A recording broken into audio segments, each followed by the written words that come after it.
माननीय पोलीस आयुक्त मुंबई लोहमार्ग यांच्या संकल्पनेत माननीय पोलीस उपायुक्त मध्य यांच्या मार्गदर्शनात व माननीय ACP कल्याण विभाग यांच्या उपस्थितीत झिरो डेथ ही संकल्पना विठ्ठलवाडी इथे राबवण्यात आलेली आहे।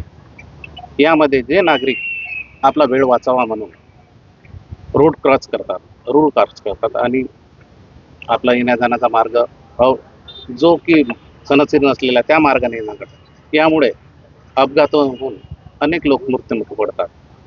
त्यांना त्याबाबत समुपदेश करून जनजागृती करून होणारे हे अपघात आणि मृत्यू टाळून कमीत कमी करून झिरो डेथ संकल्पना ही राबवण्यात येत आहे। सध्या आमचं समुपदेशन चालू आहे आणि जे मार्ग आहे ते बंद करण्याचा प्रयत्न चालू आहे। या व्यतिरिक्त जे काही कारवाई असेल ती करतो।